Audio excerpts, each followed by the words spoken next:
اولا بحال هاد القرارات كنطبقوهم غير على ولاد الشعب. راه لا يعقل وزير عنده 60 سنه فما فوق عندنا يدير الدروس الخصوصيه باش يجي يتهجى علينا في البرلمان.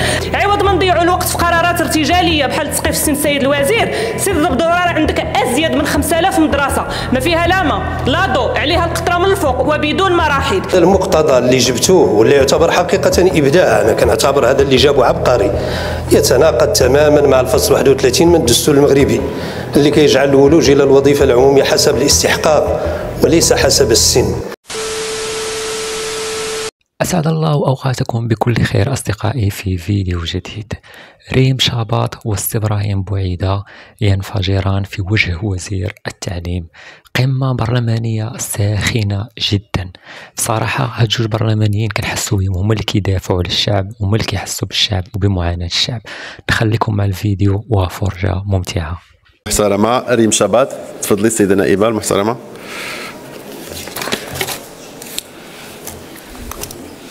شكرا السيد الرئيس. السيد الوزير، من بين الاسباب اللي خلات الشباب يخرجوا اليوم للشارع هو تسقيف السن اللي كنعتبروا جريمه في حق هاد الشباب اللي قراو تعب، وفي التالي تلاح الكابلاج والمعامل، وكاين اللي تلاح البحر وكاين اللي بقى مبيطل. فين خليتوا الكفاءه والجداره يا حكومه الكفاءات؟ اذا حتى نتوما كوزراء وحنا كبرلمانيون خاصنا تسقيف السن، اولا بحال هاد القرارات كنطبقوهم غير على ولاد الشعب.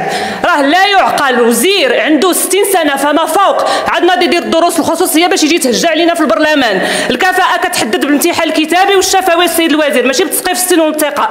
وإلا كتقلبوا فعلا على تحفيز وتجويد المنظومة التربوية فراه خاصكم ترفعوا من مناصب التوظيف في مباريات التعليم. أما إلا كنتوا كتقلبوا على إصلاح منظومة التقاعد والخصاصة على ظهر الشباب فالتسقيف ماشي حل، لهذا خاصكم تراجعوا عليه. عوض ما نضيعوا الوقت في قرارات ارتجالية بحال تسقيف السن السيد الوزير، سيد الدكتور عندك أزيد من 5000 مدرسة ما فيها لا ما لا ضوء، عليها القطرة من الفوق وبدون مراحيض. لهذا بغينا اليوم قرار نهائي السيد الوزير، وحنا مقبلون على مباراة التعليم للتراجع عن تسقيف السن والانتقاء. ما بغيناش تقول لنا عاد ندرسوا الامكانيه. هذا الشيء الا بغيتوا تردوا الاعتبار للشباب المغربي اللي كيحب بلادو وباغي يحب بلادو. شكرا.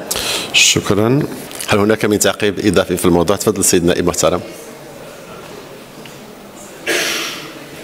السيد الرئيس، السيد الوزير المحترم، اولا بغيت نقول لك على انه الولوج الى مهنه التعليم لم يعد اختيارا بل اصبح اجبارا نظرا طبعا البطاله التي تعرفها بلادنا.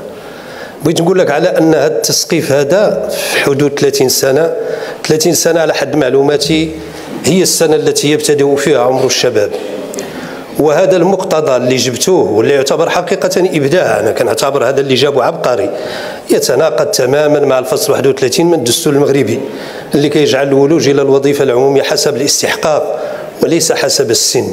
السيد الوزير، اليوم السياق يتطلب منكم التراجع عن هذا القرار المجحف في حق مجموعة من شباب الوطن ديالنا.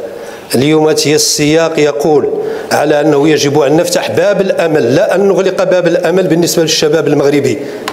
تسقيف السن إجراء غير دستوري وغير قانوني ويتناقض حتى مع السن الشباب. راه كاين اختلاف، راه يمكن مجموعة من الأبحاث كتقول لك راه حتى 65 باقي سن الشباب. ايوا علاش نحن نكونوا برلمانيين وندخلوا البرلمان في هذا السن هذا وزراء ومسؤولين وتجي الشباب يلا بغا ينطلق وتوقفوا؟ هذا لا يمكن بتاتا القبول به. اليوم كنقولها وكنأكدها، الا بغيتوا تسجلوا الحضور ديالكم في هذا المجال هذا حيدوا هذا التسقيف هذا. شكرا سيد.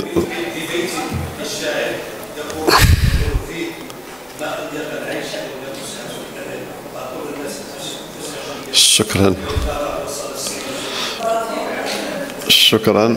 لا ما خرجتش مع الميكرو، راه مقطوع، غير هو كمل. تفضل. شي دابا السيد النائب المعارضه كتعاتبني انني اتساهل مع الاغلبيه، ودابا فكونا من هذا. هي خطره هكا الله يهديكم وصافي. تفضل السيد النائب. تفضل. عفوا. لا واش تعقيب سيد النائب. عفوا لا غير لا اسمح لي ما انتبهتش. تفضل. شكرا. دابا دازت تقريبا 3 سنوات على هذا القرار. بدينا الدراسة من يمكن هذه واحد شهرين ولا 3 شهور بعد الطلبات اللي كانت عندنا من البرلمان ومن جوايه أخرى من عند النقابات إلى آخره. العام اللي داز 120,000 شاب تقدم لهذا الكونكور، 14,000 اللي نجحت. هاد 14,000 80% ديالها عندهم قل من 25 عام. الناس اللي عندهم 29 عام يلاه 4%، وفوق تنظن 30 عام غادي يكون أقل وأقل. هاد الناس اللي تينجحوا الأكثرية منهم تاع 29 عام، أنا بعداك جاتني واحد من عند لي فيدراسيون تاع البريفي بأنه تيقول لك الله يخليك هذا الامتحان ديروه لينا على بكري. لو درا عندنا الناس ديالنا تيجيو يدوزوا الامتحان وتيخويو لينا الأقسام وتينجحوا في الامتحان ويخليو لينا الأقسام خاويين. أصدقاء، كان هذا هو الفيديو ديالنا. كنتمنى اللي عجبو الفيديو ما يبخلش علينا بلايك، ولا كنتي اول مره كتشوف هذه القناه ضروري تخلي لنا اشتراك باش دائما يوصلك الجديد. نشوفوا ان شاء الله في فيديو قادم، والسلام عليكم ورحمه الله تعالى وبركاته.